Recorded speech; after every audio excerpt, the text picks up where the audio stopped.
Lorsque la fédération m'a contacté au mois de décembre 2013, elle m'a fait la proposition effectivement de pouvoir assumer ce rôle de trésorier. Il est vrai que sur le coup, j'ai eu un temps de réflexion. Ça a été dans le cadre de mon couple, comme nous l'avons toujours fait.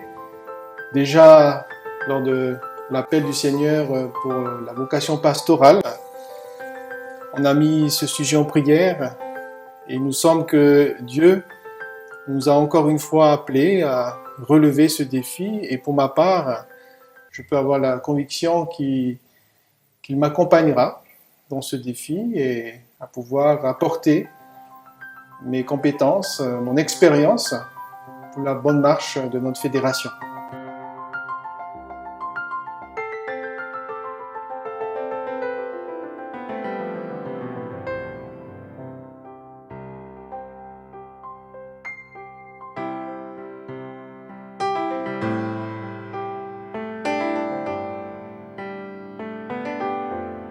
Alors je suis en poste officiellement depuis le 7 avril 2014, bien que j'ai pu avoir un temps de passation avec l'ancienne trésorière, Madame Marie-Angélica Radrigan, qui m'a d'ailleurs bien accompagné pour ce transfert de compétences, de rôle.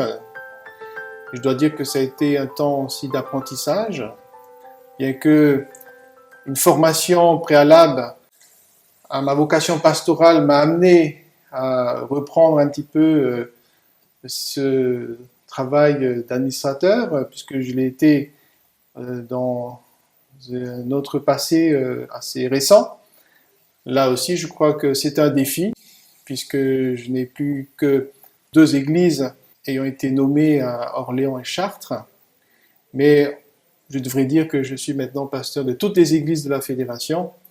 Et là, c'est effectivement un profond changement. Alors, les rythmes de vie au quotidien sont bien sûr un peu plus chargés, avec des présences ici au siège du 130 boulevard de l'Hôpital à Paris. Mais là également, je pense qu'on doit s'adapter. Et pour l'instant, grâce à Dieu, les choses se passent au mieux. Et je le remercie d'ailleurs de m'avoir donné cette énergie, de pouvoir déjà m'adapter à ce changement de rythme, un changement également de responsabilité.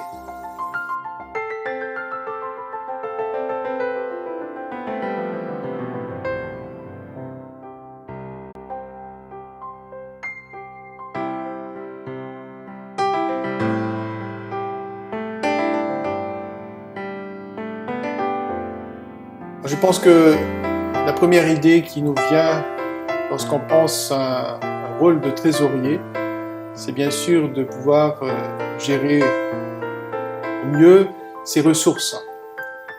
Et nous avons cette responsabilité aussi en Église. Donc je ne veux pas simplement m'adresser ici aux trésoriers, mais à tous les membres de notre communauté, et puis à chaque individu également. Mais j'aimerais préciser tout de suite que je ne suis pas seul à porter ce fardeau. L'équipe de trésorerie, le service de la comptabilité de la fédération, est doté de secrétaires.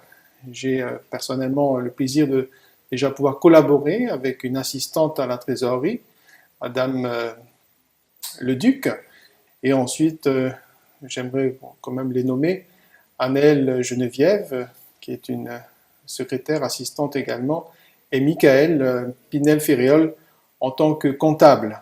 Au-delà de cet aspect purement financier, il y a un autre aspect qui est la gestion du patrimoine. J'aimerais parler ici des biens, de l'immobilier, de nos bâtiments, de logements. Et là, c'est un défi majeur en France, puisque comme vous le savez, une nouvelle loi sur l'accessibilité a été votée par le gouvernement et doit être mise en place pour la fin de cette année. Et tout un travail de diagnostic a été mené dans toutes nos églises. Et il me revient donc cette année de pouvoir gérer ce dossier difficile, puisque bien des bâtiments doivent être rénovés, adaptés, mis aux normes. Donc ça, c'est aussi un volet important de ma responsabilité.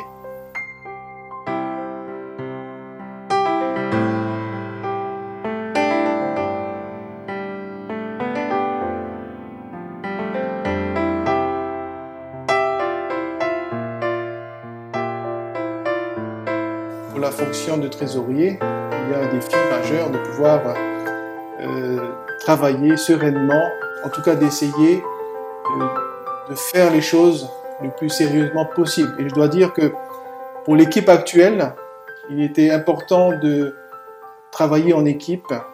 Il était important que nous puissions mettre tous ces projets devant Dieu, cette gestion de nos ressources devant le Seigneur.